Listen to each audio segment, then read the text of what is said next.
Welcome back to Gautam classes. आज आपके एक नया टॉपिक लेके आया हूं और वो हमारा आज का टॉपिक रहेगा वॉइस।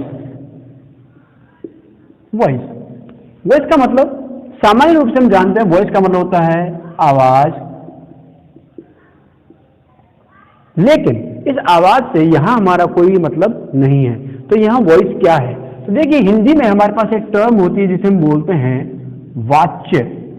यानी कि ये वाच्य है, वाक्य नहीं है। ये वाक्य सेंटेंस नहीं है, ये वाच्य है।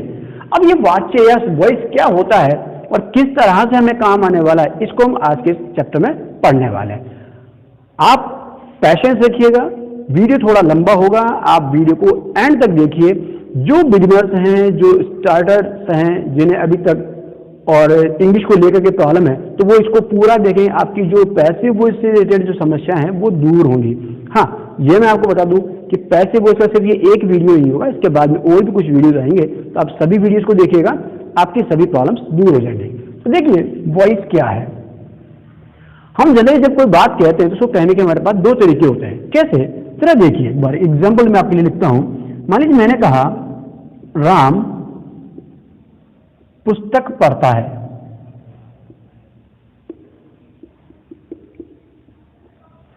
इस सेंटेंस में आप देखते हैं एक काम होता है, वो है पढ़ने का, और ये काम करने वाला कोई व्यक्ति है जो राम है, और राम के द्वारा जो कार्य किया जा रहा है वो उसका प्रभाव पड़ रहा है हमारे इस पुस्तक पर, बुक पर। तो इस तरह से आप देखते हैं कि कोई एक काम जो होगा, उस काम को एक करने वाला होगा और एक उसमें ऑब्जेक्ट होगा। अब इसी चीज को मैं एक दूसरी तरह से भी लिख सकता हूं। कैसे? मान लीजिए इसको यूं कह दूं, पुस्तक पढ़ी जाती है राम के द्वारा।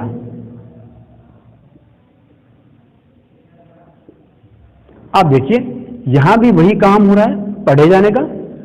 पढ़ने वाला वही राम है और वही पुस्तक ही पढ़ी जा रही है। यानी जो मेरा पहला सेंटेंस मैंने लिखा था उसमें और इसमें कोई अंतर नहीं है। सिर्फ और सिर्फ जो फर्क है वो है बात को कहने के तरीके का, स्टाइल का। हमने केवल अपना जो बताने का जो तरीका था वो हमने बदल दिया, बात हमारी वही है। तो ये जो चीज है यही हमारी कहलाती है वाच्य। अब इसको एक हम थोड़ा सा और आगे समझते हैं। देखिए, यहां इस फर्स्ट सेंटेंस में ये जो काम था, इस काम को करने वाला कौन था? राम। तो राम इसमें क्या हो गया? कर्ता हो गया, और हमने कर्ता से वाक्य को शुरू किया। ओके, अब ये तो कर्ता है, ये क्रिया है, तो फिर ये पुस्तक क्या है? कर्ता द्वारा किए गए कार्य का प्रभाव जिस पर पड़ता हो वो कर्म कहलाता है। तो ये सब कर्म यानी कि ऑब्जेक्ट है। तो हम इसको यूं समझ लें कि ये हो गया सब्जेक्ट, ये हो गया ऑब्जेक्ट और ये हो गया वर्ब। हम हिंदी सेंटेंस की भी बात कर रहे हैं। अब जब इस सेंटेंस को हमने इस तरह से लिखा तो क्या फर्क पड़ता है? देखिए, आपका सेंटेंस शुरू हो रहा है पुस्तक से। पुस्तक क्या थी? हमारा ऑब्जेक्ट।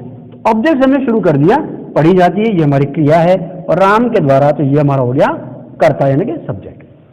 अब देखिए फर्क क्या पड़ा है। जब हम इस सेंटेंस की बात कर रहे हैं तो हमने शुरुआत की है वाक्य में कर्ता से। ओके, जो सब्जेक्ट था, जो डूअर था, उससे हमने सेंटेंस को शुरू किया। जबकि ये जो सेकंड सेंटेंस हमने लिया, इस सेंटेंस में आपकी शुरुआत जो सेंटेंस की हो रही है वो हो रही है ऑब्जेक्ट से, कर्म से। कर्ता को तो हमने अंत में लिख दिया है। तो बस यहीं से हमें अपनी बात को समझना है। याद कीजिए, यदि आपका सेंटेंस सब्जेक्ट से शुरू होता है, सब्जेक्ट को हम प्रधानता देते हैं, सब्जेक्ट को अगर हम मुख्य स्थान देते हैं, तो ये हमारा जो सब्जेक्ट है यहां पर सक्रिय होता है, और सक्रिय को इंग्लिश में हम कहते हैं एक्टिव। तो ये एक्टिव होता है, एक्टिव सब्जेक्ट होता है। लेकिन जब हम सब्जेक्ट को अंत में ले जाते हैं, काम तो सब्जेक्ट ही कर रहा है, लेकिन तब हमारा जो जोर है, जो हमारा जो मुख्य जो फोकस है वो होता है ऑब्जेक्ट पर, और तब हम जो अपना सब्जेक्ट है, इस सब्जेक्ट के लिए हम यूज करते हैं कि ये हमारा कैसा हो गया? निष्क्रिय हो गया। काम तो वही करेगा लेकिन कैसा हो गया? ये निष्क्रिय। और निष्क्रिय को हम इंग्लिश में कहते हैं पैसिव। तो इसलिए यहां पे अब आप समझिए, यदि आपका सेंटेंस शुरू हो रहा है सब्जेक्ट से तो वो हो गया एक्टिव सेंटेंस, और अगर आपका सेंटेंस शुरू हो रहा है ऑब्जेक्ट से जिसमें सब्जेक्ट लास्ट में दिया हुआ है तो वो हो गया आपका पैसिव सेंटेंस। ओके, इसी के आधार पर आपका एक्टिव वॉइस और पैसिव वॉइस बना हुआ है। इस चीज को अगर हम थोड़ा टेक्निकल टर्म की बात करें तो हम एक तरह से और इसको समझते हैं। मैं इस सेंटेंस को जरा एक बार इंग्लिश में आपके लिखता हूं, देखिएगा। मान लीजिए हम कहें राम राइट्स अ लेटर, और इसको जब हम दूसरी तरह से लिखते हैं तो हम लिख देते हैं a letter is written by Ram. देखिए, ये आपका सब्जेक्ट है, ये वर्ब है, ये आपका ऑब्जेक्ट है। जब इस सेंटेंस में बात कर रहे हैं तो ये आपका ऑब्जेक्ट है, ये आपका वर्ब है और ये आपका सब्जेक्ट है। ध्यान कीजिए, अक्सर जब हम पढ़ते हैं, बुक्स में आप लोगों ने पढ़ा होगा तो वहां पे लिखा जाता है कि जब हम पैसिव बनाते हैं तो ऑब्जेक्ट को सब्जेक्ट बना देते हैं। अब वो ठीक अपनी अपनी टर्मिनोलॉजी, अपनी अपनी और शब्दावली है, जो जैसा बोलना चाहें। आप तो इसमें एक चीज समझ लीजिएगा, सीधी सीधी बात, जो डूअर है, जो सब्जेक्ट है, वो वास्तव में सेंटेंस में एजेंट है क्या? वास्तव में सेंटेंस में वो डूअर है क्या? कहने का मतलब क्या है? आप देख रहे हैं यहां पे काम हो रहा है लिखने का, लिख कौन रहा है? राम लिख रहा है, और राम से हमने सेंटेंस शुरू किया, ये हमारा सब्जेक्ट है। तो ये क्या हो गया? जो सब्जेक्ट है वही एक्चुअली हमारा एजेंट भी हो गया या डूअर भी हो गया। एक्चुअली यही है। जब ऐसा होगा तो ये हमारा होगा एक्टिव वॉइस सेंटेंस। ओके, जब आपका सब्जेक्ट ही वास्तव में आपका एजेंट या डूअर होता है किसी एक्शन के लिए, तो ये आपका एक्टिव वॉइस कहलाता है। लेकिन अब जरा यहां देखिए, आपके हिसाब से अगर मैं बात करूं तो लेटर को सब्जेक्ट लिखते हैं कई लोग कि इसको हमने सब्जेक्ट बना दिया, ठीक है। अगर ये सब्जेक्ट हो गया तो क्या ये सब्जेक्ट आपका काम कर रहा है? ध्यान कीजिए, क्या ये काम कर रहा है? नहीं, ये काम नहीं कर रहा। काम तो राम ही कर रहा है। तो आपका एजेंट तो राम ही है, डूअर तो आपका राम ही है, वो थोड़ा ना बदल गया आपका। तो फिर ये लेटर क्या है? लेटर तो यहां पे एक्चुअली रेसिपिएंट है, अफेक्टेड है।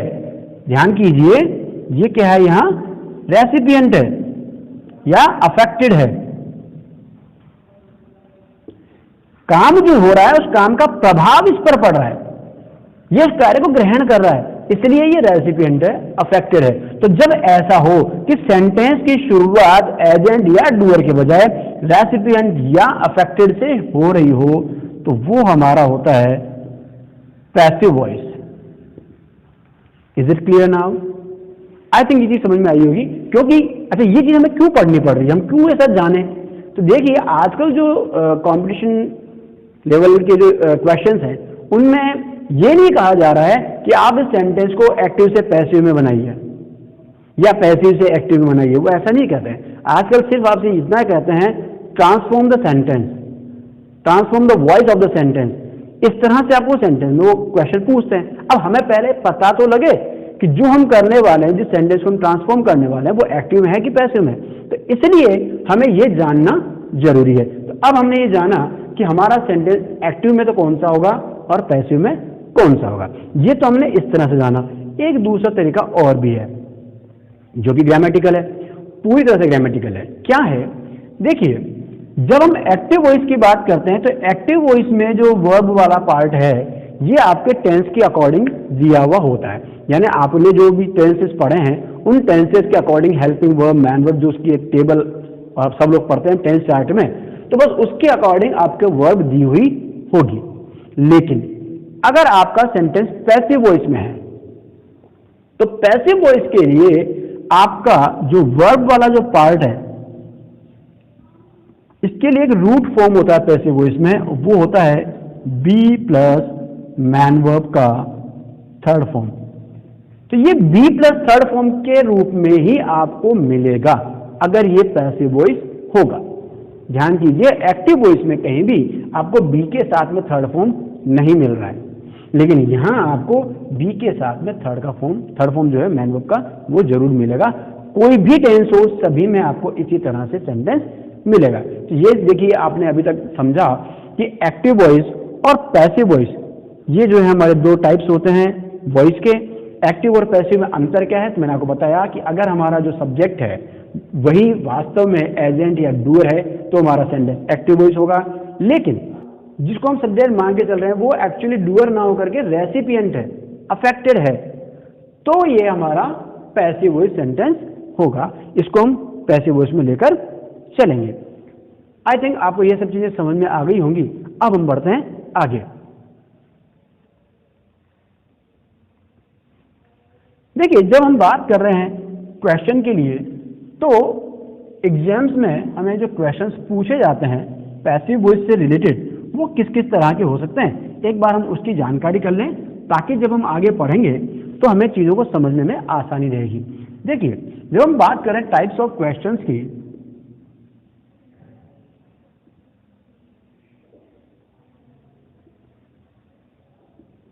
तो कुछ प्रमुख प्रकार के प्रश्न हमारे पास इस तरह के आ सकते हैं। जैसे पहला, एक तो क्वेश्चन जो आप सब जानते ही हैं, एक्टिव टू पैसिव।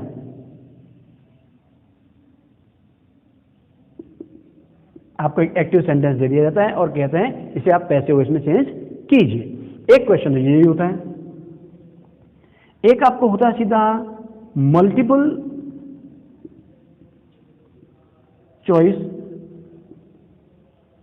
वाले क्वेश्चन, जिनमें आपको ऑब्जेक्टिव, जिनको हम बोलते हैं ऑब्जेक्टिव आंसर जो होते हैं, तो उस तरह के आपको 4 आंसर दिए होते हैं जिनमें से एक आपको सही चुनना होता है। एक आपके लिए क्वेश्चन हो सकता है फिल इन द ब्लैंक वाला, जिसमें क्या करते हैं वो कि आपसे जो वर्ब वाला जो पार्ट है वो ब्लैंक छोड़ दिया जाता है और आपसे कहते हैं कि इसमें करेक्ट फॉर्म जो है आप वर्ब का फिल कीजिए जिससे कि आपका सेंटेंस कंप्लीट हो। इसके अलावा में आप देखिए, एक आपका ट्रांसफॉर्म करने के लिए आपसे क्वेश्चन दिया जा रहा है जो आजकल एग्जाम्स में ज़्यादातर पूछा जा रहा है। ट्रांसफॉर्म का मतलब मैंने भी आपको बताया था, ट्रांसफॉर्म का मतलब हो गया जिसमें आपसे एक सेंटेंस दे देता है, वो ये नहीं कहता कि इसको आप पैसिव में चेंज करो या एक्टिव में चेंज करो, वो आपसे सिर्फ ये कहता है ट्रांसफॉर्म द सेंटेंस या transform the voice of the sentence. Okay, अब अगर एक्टिव में है तो उसको पैसिव में कीजिए और पैसिव में है तो उसको आप एक्टिव में कीजिए। बिल्कुल वाइस वर्सा भी आता है क्वेश्चन। और एक आपका क्वेश्चन होता है एरर फाइंडिंग, जिसमें आपको एक सेंटेंस दे दिया जाता है, स्लैश करके 4-5 टुकड़े कर दिए जाते हैं और लास्ट में उसका ऑप्शन आता है नो एरर। आपको जिस भी पार्ट में एरर हो, जिसमें गलती हो, उसी पार्ट का आंसर जो है आपको देना हो, तो वही ऑप्शन आपका आंसर बन जाता है। और अगर कोई गलती नहीं है तो फिर आपका जो लास्ट वाला जो पार्ट होता है नो एरर, वो आपका आंसर बनता है। तो इस तरह के जनरली इस पर क्वेश्चन पूछे जाते हैं। अब हम बात करते हैं कि आखिर जब हम पैसिव बनाएंगे, क्योंकि हमें अभी एक बार बेसिक पढ़ना है, इसका बेसिक एक बार हम समझ लें ताकि आगे फिर हम कुछ भी पढ़ते रहें तो दिक्कत नहीं आएगी। तो जब आप बात करते हैं कि इसका बेसिक जब हम पढ़ते हैं तो पैसिव बनाने के लिए हमें कुछ बातें हैं जो ध्यान रखनी पड़ती हैं। पैसिव बनाने के लिए हमें कुछ बातें ध्यान रखनी पड़ती हैं, तो वो क्या क्या हैं उनकी हम अब बात शुरू करते हैं। आप भी मेरे साथ साथ नोट करते चलें। देखिए, हम बात कर रहे हैं पैसिव बनाते समय, पैसिव वॉइस बनाते समय ध्यान रखने वाली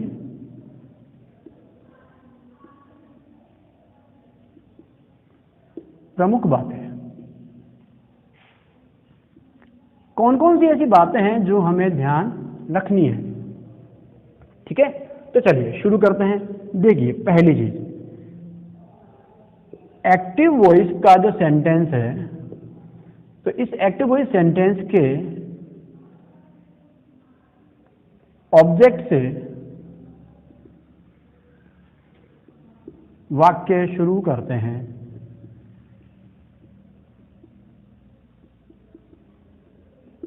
मतलब क्या हुआ इसका कि जो आपका एक्टिव वॉइस सेंटेंस में सब्जेक्ट था, उस सब्जेक्ट को तो हम हटा देंगे और एक्टिव वॉइस का जो ऑब्जेक्ट था, उस ऑब्जेक्ट से हम अपना सेंटेंस शुरू करेंगे पैसिव बनाते समय। जैसे दिया थोड़ी देर पहले हमने एग्जाम्पल लिया था, राम राइट्स अ लेटर, तो लेटर आपका ऑब्जेक्ट था, हमने पैसिव में उस लेटर से ही शुरू किया, a letter is written by Ram.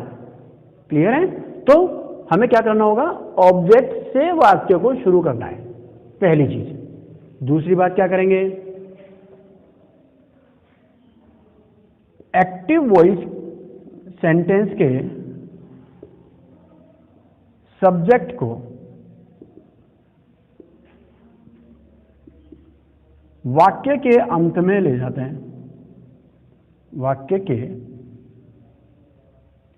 अंत में लगाते हैं।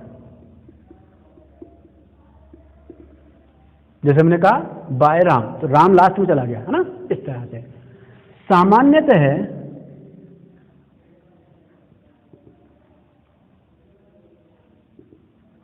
सब्जेक्ट से पहले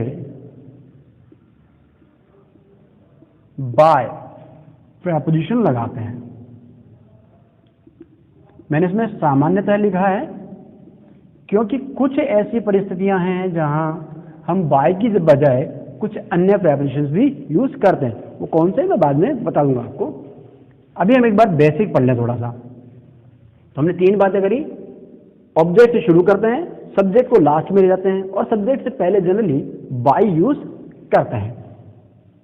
ध्यान कीजिए, पैसिव बनाने के लिए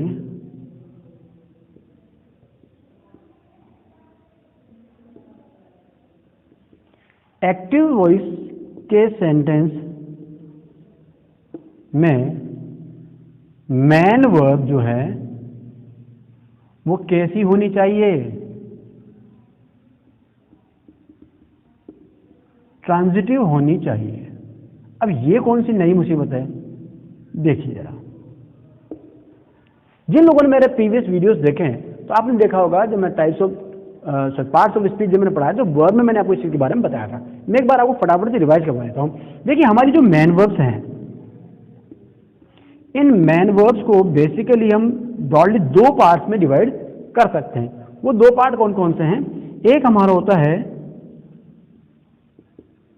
ट्रांजिटिव वर्ब, एक होता है इनट्रांजिटिव वर्ब। अब ये क्या है? तो याद कीजिए, अगर हम सेंटेंस लें, लाइक मैं कहूं चिल्ड्रन प्ले, बच्चे खेलते हैं, ये मेरा सेंटेंस है। मान लीजिए चिल्ड्रन प्ले, बच्चे खेलते हैं। क्या खेलते हैं? कोई आंसर मिलता है क्या? नहीं मिल रहा ना। तो जब हमें आंसर नहीं मिला तो इसका ऑब्जेक्ट कैसे हो सकता है? ये इसका वर्ब है और ये इसका सब्जेक्ट है।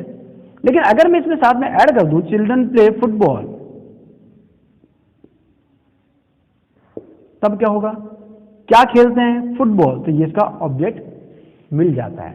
तो जब हमें ऑब्जेक्ट मिलता है तो हमारी वर्ब होती है ट्रांजिटिव। अगर सेंटेंस में ऑब्जेक्ट नहीं होता तो वर्ब होती है इनट्रांजिटिव। याद कीजिए, वर्ब ट्रांजिटिव है या इनट्रांजिटिव है ये डिपेंड करता है सेंटेंस में उसके यूज पर। जैसे मैंने कहा ना, वर्ब तो प्ले ही है, लेकिन अगर इसका ऑब्जेक्ट मैंने साथ में नहीं जोड़ा तो ये हमारे लिए इनट्रांजिटिव वर्ब है। चिल्ड्रन प्ले इनट्रांजिटिव वर्ब है। लेकिन अगर मैंने फुटबॉल जोड़ दिया, फुटबॉल, क्रिकेट, हॉकी, जो भी आपको जोड़ना है, तो चिल्ड्रन प्ले फुटबॉल, अब हमें ऑब्जेक्ट मिल रहा है, तब ये प्ले वर्ब हमारी ट्रांजिटिव हो जाएगी। लेकिन कुछ वर्ब्स ऐसी हैं जो परमानेंट जो है वो और इनट्रांजिटिव ही होती हैं। जैसे हम कहें लाइक गो, कम, रन, एटसेट्रा। तो इस तरह के जो वर्ब्स हैं ये परमानेंटली और इनट्रांजिटिव वर्ब्स होती हैं, इनका ऑब्जेक्ट नहीं होता और इसलिए इन वर्ब्स का कभी पैसिव भी नहीं बनता। ये ध्यान रखने की बात है, ठीक है। अब जैसे मान लीजिए डांस है, अब डांस जो वर्ब है इसका ऑब्जेक्ट हम क्या बनाएं? कुछ भी नहीं हो सकता इसका ऑब्जेक्ट। तो हम कहें शीला डांसेस वेल, तो शीला डांस करती है वेल, तो वेल से एडवर्ब है, ऑब्जेक्ट तो नहीं है। ही रन्स फास्ट, वह तेज दौड़ता है। अब ही रन वर्ब तो है लेकिन फास्ट, तो फास्ट तो क्या है? एडवर्ब है, ऑब्जेक्ट तो नहीं है। तो इस तरह के जो वर्ब्स हैं जिनके ऑब्जेक्ट नहीं हो सकते उनका हम पैसिव वॉइस नहीं बना सकते। क्यों नहीं बना सकते? क्योंकि हमें शुरू किससे करना होता है? ऑब्जेक्ट से। अगर वर्ब का ऑब्जेक्ट ही नहीं है तो हम शुरू कहां से करेंगे? इसलिए हमारी जो मैन वर्ब है वो मैन वर्ब हमारी ट्रांजिटिव होनी चाहिए। अब इसका पता कैसे लगेगा? तो उसके लिए बहुत सिंपल है। आप अपनी मैन वर्ब से व्हाट और हूं ये क्वेश्चंस कर लीजिए। अगर आपको इनमें से किसी का भी आंसर मिलता है तो वो आपका ऑब्जेक्ट होगा। व्हाट का आंसर मिल गया तो भी ऑब्जेक्ट है, whom का आंसर मिल गया तो भी ऑब्जेक्ट है। तो वो जो आंसर मिलेगा वो ऑब्जेक्ट होगा, जो ऑब्जेक्ट होगा तो उससे हम अपना सेंटेंस शुरू कर देंगे। तो इसलिए ट्रांजिटिव वर्ब में तो हमारा पैसिव वॉइस बनेगा, लेकिन इंट्रांजिटिव वर्ब अगर व्हाट और whom का आंसर नहीं मिलता दैट मीन्स उसमें ऑब्जेक्ट नहीं है, ऑब्जेक्ट नहीं है तो वो वर्ब हमारी इंट्रांजिटिव वर्ब होगी। ये सिंपल सा हमारा तरीका रहता है जानने का। Is it clear now? चलिए, तो हमने बात की यहाँ कि पैसिव बनाने के लिए एक्टिव वॉइस सेंटेंस में जो मेन वर्ब है वो ट्रांजिटिव होनी चाहिए। ठीक है, चलिए अब हम आगे बढ़ते हैं। जब हम बात कर रहे हैं कि मेन वर्ब हमारी ट्रांजिटिव होनी चाहिए, तो अब इस मेन वर्ब की हम और आगे बात करते हैं कि जब हम पैसिव बनाते हैं तो पैसिव वॉइस में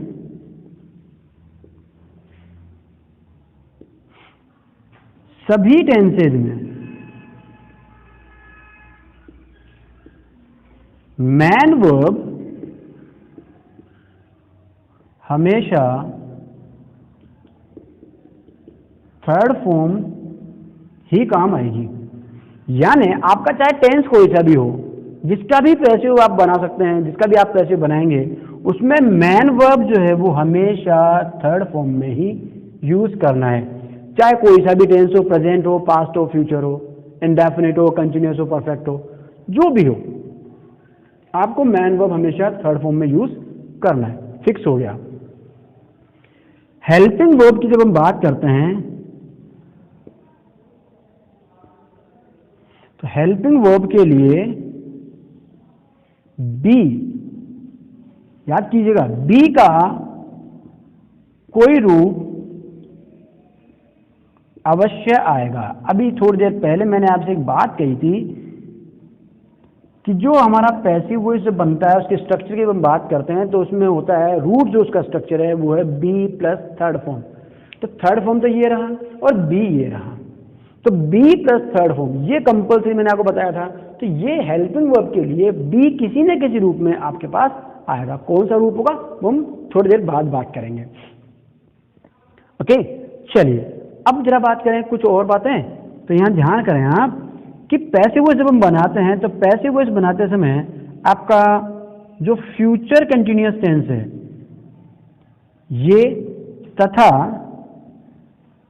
तीनों परफेक्ट कंटिन्यूअस, तीनों का मतलब प्रेजेंट, पास्ट और फ्यूचर, तीनों परफेक्ट कंटिन्यूअस टेंसेस यानी टोटल हो गए 4 का पैसिव नहीं बनता। सामान्यतः हम ऐसा ही पढ़ते हैं और पढ़ाते हैं, किताबों में ऐसा ही लिखा होता है। हालांकि जब हम आगे बात करेंगे, थोड़ा हायर लेवल में बात करेंगे तो पता लगता है कि इनका भी पैसिव बनता है, लेकिन फिर भी इन जनरल जब हम बात कर रहे हैं, ये यूँ करने की आज जो हमारी मॉडर्न जो इंग्लिश है उसमें ये और लुप्त प्राय हो गए हैं, इनका चलन कम हो गया है, इसलिए हम जनरली पढ़ाते हैं कि इनका पैसिव नहीं बनता। तो ध्यान कर लें, 4 टेंसेस में लिखे हैं, फ्यूचर कंटिन्यूअस और तीनों परफेक्ट कंटिन्यूअस, यानी कि present perfect continuous, past perfect continuous और फ्यूचर परफेक्ट कंटिन्यूअस। तो इस तरह से 4 जो हमारे टेंसेज हैं इनका पैसिव नहीं बनता है। ये मैंने आपके सामने कुछ बातें लिखी हैं, इन्हें आप फटाफट से नोट कर लें और टाइम बचाने के लिए आप स्क्रीनशॉट ले लें तो बेटर होगा, ताकि हम आगे बढ़ते हैं। अभी हम बात कर रहे हैं कुछ बेसिक चीजों की जो पैसिव बनाते समय हमें ध्यान रखनी चाहिए। इन बातों को हम लेकर के अपनी बातें आगे बढ़ाए जा रहे हैं। ठीक है, चलिए अब कुछ और बात करते हैं। देखिए, जैसा अभी मैंने कहा, हम सेंटेंस ले हैं लाइक चिल्ड्रन प्ले फुटबॉल। तो देखिए यहां पे ये आपका सब्जेक्ट है, ये आपका वर्ब है और ये आपका ऑब्जेक्ट है। सिंपल सी बात है, जब हम पैसिव बनाएंगे तो आप ऑब्जेक्ट से शुरू कर देंगे। Football is played. अभी कैसे बन गया ये तो हम बाद में बात करेंगे। अभी एक बार जो मैं चीज समझाना चाह रहा हूं उस पर आप थोड़ा ध्यान कर लें। बाय चिल्ड्रन, ध्यान कीजिए, मैंने आपको पहला नियम बताया था कि जब हम पैसिव शुरुआत, ये तो एक्टिव वॉइस है और ये हमारा पैसिव वॉइस है। तो जब शुरुआत करते हैं तो शुरुआत करते हैं ऑब्जेक्ट से। देख लीजिए आप, ऑब्जेक्ट से हमने शुरुआत कर दी। ओके, आगे आपका, फिर मैंने कहा था कि जो सब्जेक्ट है इसे हम लास्ट में ले जाते हैं, ये लास्ट में आ गया, और इसके पहले जनरली बाय लगाते हैं, बाय लग गया। ओके, फिर मैंने आपसे कहा था कि जो मैन वर्ब है वो मैन वर्ब हम यूज करते हैं थर्ड फॉर्म में। तो देख लीजिए, प्ले का third form played, third form लगा हुआ है। फिर मैंने आपसे कहा था हेल्पिंग वर्ब के लिए बी का कोई ना कोई फॉर्म यूज होगा, कोई ना कोई रूप यूज करेंगे। तो इज वास्तव में क्या है, बी का तो प्रेजेंट फॉर्म है। तो इस तरह से जो भी तक हमने पढ़ा मैंने आपको वो बताया कि ये चीज थी। अब हम कुछ एक आगे बढ़ते हैं, एक दूसरे एग्जांपल हम लेते हैं। लाइक मैं कहूं my father gave me a book। अब जरा देखिए, माय फादर ये आपका सब्जेक्ट है, gave ये आपका वर्ब है, मी और ए बुक ये क्या है? सिंपल सी बात है, अभी हमने बात की थी अपने मैन वर्ब से दो क्वेश्चन करने थे, हम वही क्वेश्चन करते हैं। मैन वर्ब हमारी gave, दिया, व्हाट क्या दिया, बुक, हमें आंसर मिल गया, यानी ये क्या हो गया हमारा ऑब्जेक्ट। whom किसे, किसे दिया, मी मुझे दिया, ये भी ऑब्जेक्ट हो गया। यानी हमारे पास इस सेंटेंस में डबल ऑब्जेक्ट है। ये डाई ट्रांजिटिव जो वर्ब्स हैं वो हैं जिनमें हमारे पास दो ऑब्जेक्ट्स होते हैं। चलिए कोई बात नहीं, अब हम हमारे लिए समस्या ये आती है कि जब हम पैसे शुरू करें तो किससे करें। चलिए याद कीजिए बड़े आराम से, जब इस तरह से दो ऑब्जेक्ट हमें दिए हुए होते हैं तो उनमें एक ऑब्जेक्ट होता है जो कोई लिविंग बीइंग होगा, कोई सजीव होगा, कोई इंसान होगा, जबकि जो दूसरा जो ऑब्जेक्ट होगा वो जनरली एक नॉन लिविंग बीइंग होता है, कोई वस्तु होता है। यहां देखिए आप, मी तो मैं, मुझे दिया ना, मैं व्यक्ति है, इंसान है, लिविंग बीइंग है। अब बुक नॉन लिविंग है, कोई वस्तु है। तो जो निर्जीव होता है, जो वस्तु होती है, जो नॉन लिविंग बीइंग होता है, ये हमारा होता है डायरेक्ट ऑब्जेक्ट। याद कर लीजिएगा, जो नॉन लिविंग बीइंग है वो होती है हमारी डायरेक्ट ऑब्जेक्ट, लेकिन जो लिविंग बीइंग है वो होता है हमारा इनडायरेक्ट ऑब्जेक्ट। याद हो जाएंगी चीजें, जो लिविंग है, जो सजीव है वो इनडायरेक्ट है, जो निर्जीव है, जो वस्तु है वो डायरेक्ट है। ठीक है, अब आपको याद क्या करना है कि जब हम पैसिव शुरू करते हैं तो पैसिव हमें इनडायरेक्ट ऑब्जेक्ट से शुरू करना चाहिए। ये हमारा नियम है, ये हमारे लिए इजी रहता है। लेकिन मैं आपसे एक बात कह दूं यहीं पर, अगर हमें डायरेक्ट और इनडायरेक्ट ऑब्जेक्ट का अंतर समझ में नहीं आ रहा, हम पहचान नहीं पा रहे, तो कोई बात नहीं, उसका टेंशन विशेष ना लें। आप तो एक काम कीजिएगा कि आपकी मैन वर्ब के जस्ट बाद जो ऑब्जेक्ट दिया हुआ है, वो चाहे लिविंग हो चाहे नॉन लिविंग हो, डायरेक्ट हो चाहे इनडायरेक्ट हो, जो भी हो, मैन वर्ब के जस्ट बाद जो ऑब्जेक्ट दिया हुआ है आप उससे ही अपना पैसिव शुरू कर दें। ठीक है, आप उससे ही अपना पैसिव शुरू कर दें। कैसे करें? तो देखिए, ये जो ऑब्जेक्ट है, इस ऑब्जेक्ट को हम शुरू में ले आएंगे, सब्जेक्ट बना देंगे, तो ये बन जाएगा आई। अब आई क्यों बना अभी थोड़ी देर बाद में पता लग जाएगा। आई आ गया, और अब इसके बाद में आपकी वर्ब आएगी, आई वॉज गिवन, क्योंकि गैव जो है इसका थर्ड फॉर्म गिवन यूज कर लिया, टेंस के अकॉर्डिंग हमने वॉज यूज कर लिया, बी का फॉर्म। तो I was given a book by my father. ये लीजिए, ये आपका सेंटेंस कंप्लीट हो गया, ये पैसिव वॉइस बन गया। कैसे किया है? जैसे आपकी समस्या ये आएगी कि ये क्यों कर दिया, ये प्रोनाउन में चेंज कैसे कर दिया, ये सब अभी आने वाला है। थोड़ा सा पैशेंस है कि मैंने शुरू में भी कहा था, थोड़ा धैर्य रखिए, तो वीडियो को पूरा देखिए, स्किप मत कीजिए, एंड तक आप पूरा देखिए। और हाँ, अभी इसके बाद भी जो कुछ वीडियोस आएंगे पैसिव वॉइस से रिलेटेड, उनको भी पूरा देखिएगा। आपकी पैसिव से रिलेटेड जो भी प्रॉब्लम्स है वो सब क्लियर हो जाएंगे। ठीक है, चलिए अब मैं आगे बढ़ता हूं। तो हमने यहां बात की कि आपके यदि वर्ब डाई ट्रांजिटिव हो, यानी डबल ऑब्जेक्ट हो, तो क्या करना है? डबल ऑब्जेक्ट होने पर सामान्यतः इनडायरेक्ट ऑब्जेक्ट से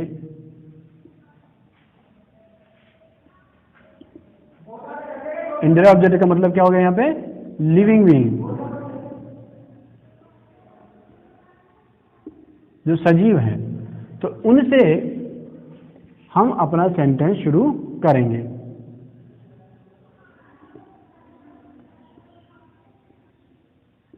ये बात हमें ध्यान रखनी है।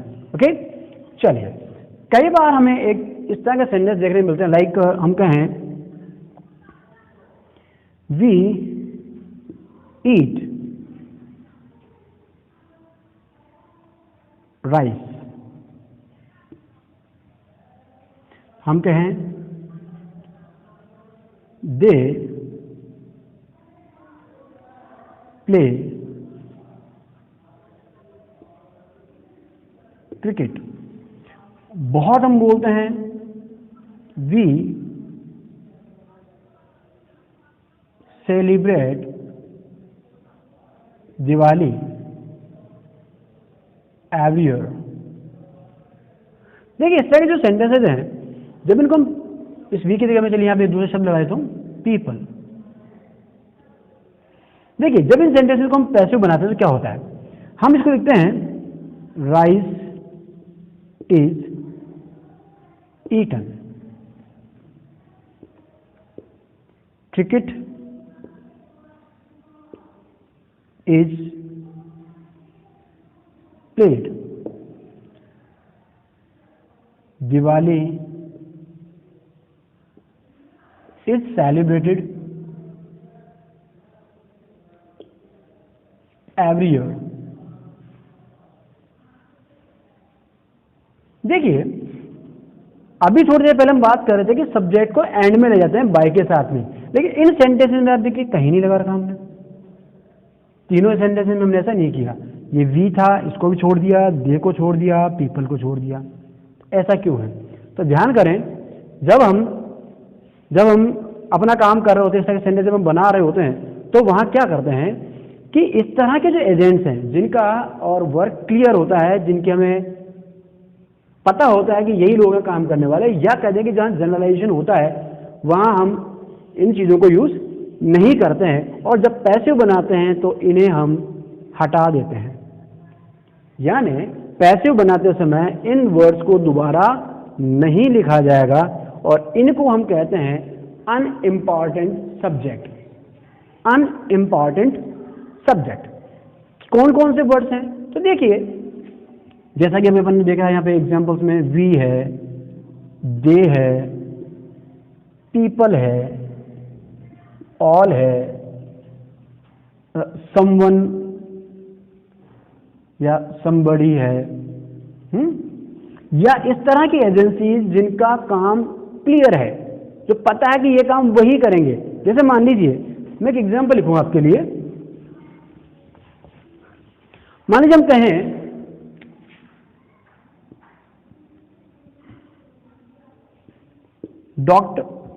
Doctor operated the patient. Doctor ने पेशेंट का ऑपरेशन कर दिया। अब जब इसको हम पैसिव बनाते हैं तो क्या बनता है? The patient was operated. अब हमने यहां बाय डॉक्टर नहीं लिखा। क्यों नहीं लिखा? वो इसलिए नहीं लिखा क्योंकि हमें पता है यह काम क्या किया जा रहा है, ऑपरेशन का। अब ऑपरेशन कौन करेगा? एक डॉक्टर ही करेगा, कोई और तो कर नहीं सकता।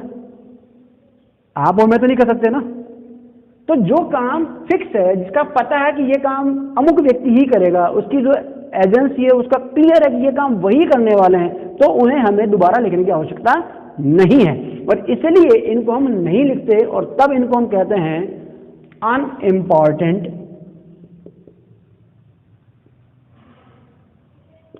सब्जेक्ट्स।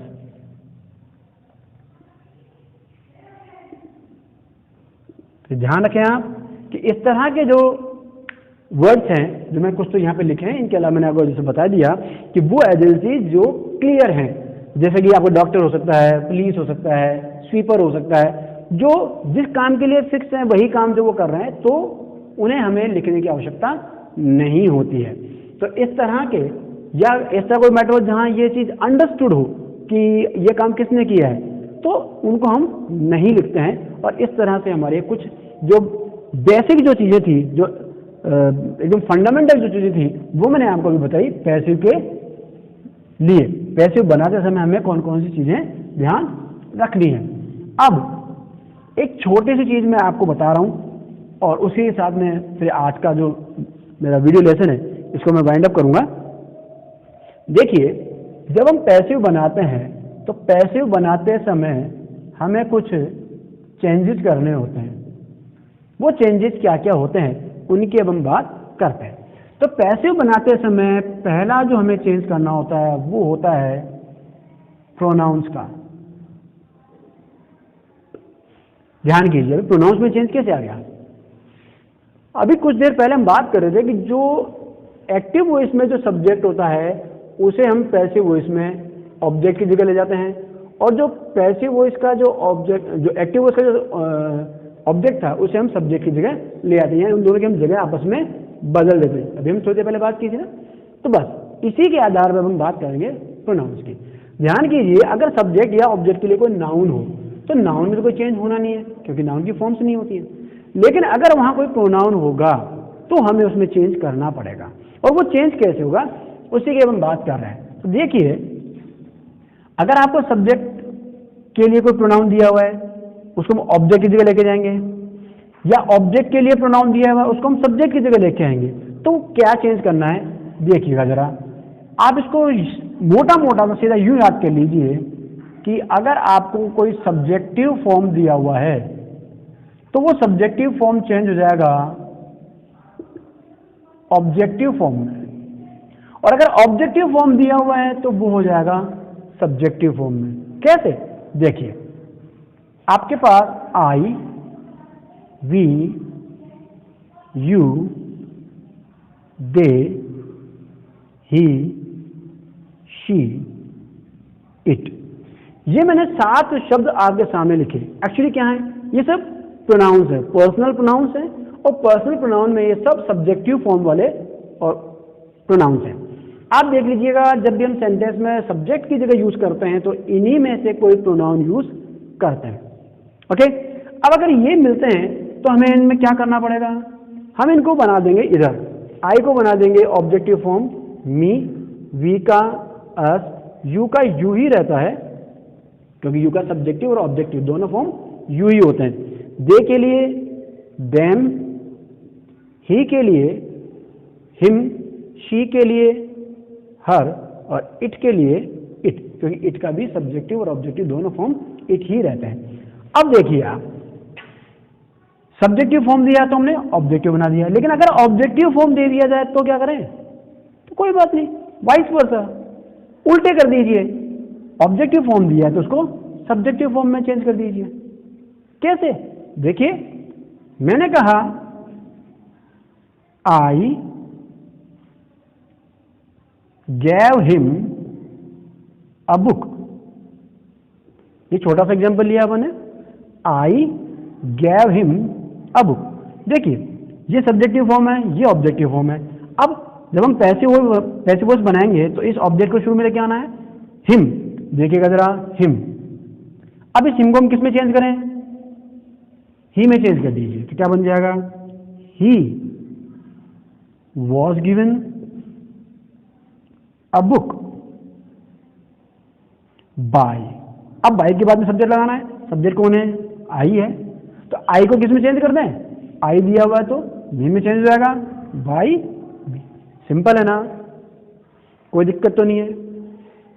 आपको ये टेबल बस थोड़ी सी जो है ये लर्न करनी है, कोई नई चीज नहीं है। मैंने जब पार्ट्स ऑफ स्पीच पढ़ाए थे तब मैंने प्रोनाउंस में भी ये टेबल बताई थी, डिटेल टेबल है उसमें। केवल अभी हम सब्जेक्टिव और ऑब्जेक्टिव फॉर्म्स की बात कर रहे हैं। ध्यान कीजिएगा, इन दोनों के अलावा यानी आपका पजेसिव फॉर्म हो या रिफ्लेक्सिव फॉर्म हो, एम्फेटिक हो, तो उनमें हमें कोई चेंज नहीं करना है।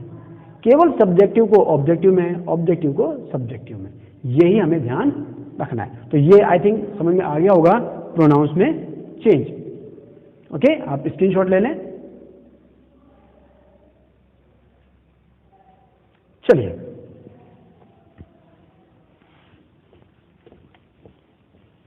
अब देखिए दूसरा जो नियम है, दूसरा जो चेंज है वो हमारा क्या है,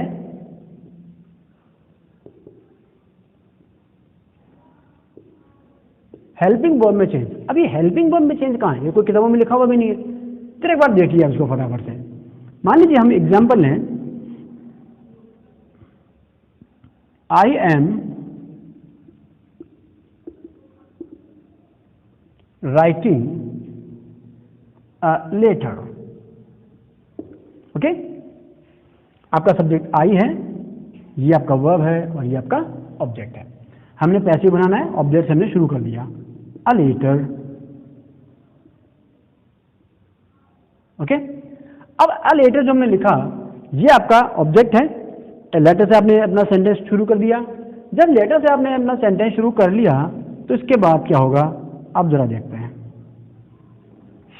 लेटर आ गया, लेटर के लिए अब हम अपने वर्ब यूज करनी है। हम जानते हैं कि पार्ट्स ऑफ जब हम सब्जेक्ट वर्ब एग्रीमेंट की बात करते हैं तो वहां जानते हैं कि सब्जेक्ट के अनुसार आपकी हेल्पिंग वर्ब लगती है, उससे एग्री करती हुई होनी चाहिए।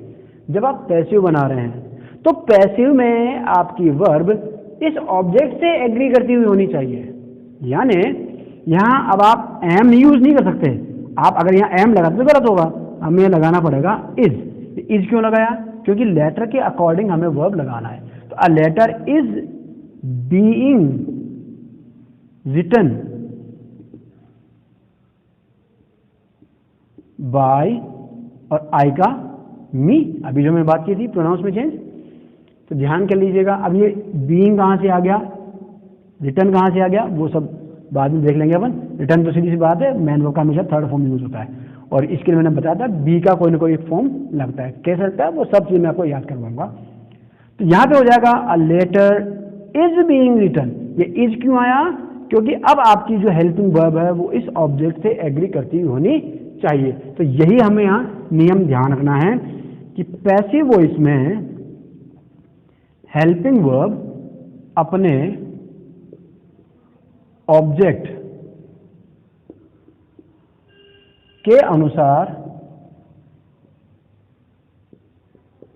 लगाई जाती है।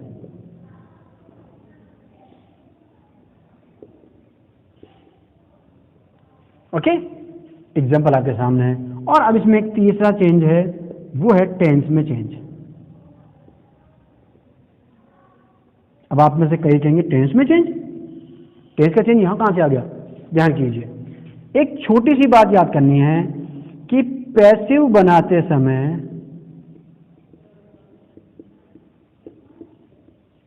ये बहुत इंपॉर्टेंट चीज है, क्योंकि अगर इसका ध्यान नहीं रखेंगे तो हमारा सेंटेंस गलत हो जाएगा। तो पैसिव बनाते समय टेंस कभी नहीं बदलता, यानी टेंस में हम कभी चेंज नहीं करते। जो टेंस दिया गया है टेंस वही रहेगा। ध्यान कीजिएगा, ट्रांसफॉर्मेशन जब भी होता है तो उसमें ये चीज हमें बड़ी ध्यान रखनी पड़ती है कि सेंटेंस का जो मूल अर्थ है, जो मूल भाग, वो हमारा नहीं बदलना चाहिए। तो इसलिए यहां भी हम क्या करते हैं, जब पैसिव बनाते हैं, एक्टिव से जब हम पैसिव में और चेंज करते हैं तो वहां टेंस कभी नहीं बदलते। जो टेंस हमें दिया गया है टेंस हमारा वही बना रहेगा, टेंस में हमें चेंज नहीं करना है। तो फिर चेंज किस में करना है वो हम पढ़ेंगे अगले वीडियो में। देखिए यहां पे मैं आपको समझा देता हूं, छोटी सी बात बता देता हूं। जब हम बात कर रहे हैं टेंस में चेंज की, तो टेंस तो नहीं बदलेगा, लेकिन हमारा जो वर्ब है उस वर्ब का फॉर्म बदलने वाला है, वर्ब का कुछ रूप बदलने वाला है। तो वो कैसे बदलना है, वो हालांकि थोड़ा सा हमने बात की अभी कि मैन वर्ब तो थर्ड फॉर्म लगाना है और हेल्पिंग वर्ब के लिए बी का फॉर्म हमें यूज करना है। लेकिन किस टेंस में कौन सा फॉर्म यूज करना है ये मैं आपको लर्न करवाऊंगा। बिल्कुल आपकी फिंगर टिप्स पर, आपकी उंगलियों पर आपको सब कुछ लर्न होगा और बिल्कुल मजे में विद इन 2 मिनट्स आपको ये सब चीजें लर्न हो जाएंगी। लेकिन उसके लिए आपको देखना पड़ेगा मेरा नेक्स्ट वीडियो। आज के इस वीडियो में मैंने यहीं तक आपसे बात की है। इस वीडियो में हमने जाना है वॉइस क्या होता है, वॉइस के टाइप्स कौन कौन से हैं, एक्टिव और पैसिव में अंतर क्या है, जब हम पैसिव बना रहे होते हैं तो हमें मुख्य कौन कौन सी बातें होती हैं जिनका ध्यान रखना होता है, और फिर जब पैसिव में हम सेंटेंस को चेंज कर रहे होते हैं तो कौन कौन से चेंजेस हमें करने होते हैं, इन सब के बारे में आज हमने बात की है। अगर आपको मेरा वीडियो अच्छा लगा हो तो प्लीज़ इसे अपने फ्रेंड्स में शेयर जरूर कीजिएगा, लाइक कीजिएगा, और अगर आपने अभी तक मेरा चैनल सब्सक्राइब ना किया हो तो चैनल भी सब्सक्राइब कर लीजिएगा, और हाँ, जो बेल आइकन है वो प्रेस कर दीजिएगा ताकि जब भी मेरे नेक्स्ट वीडियो अपलोड करूँ तो आपको उसका नोटिफिकेशन मिल सके। Keep watching, thank you.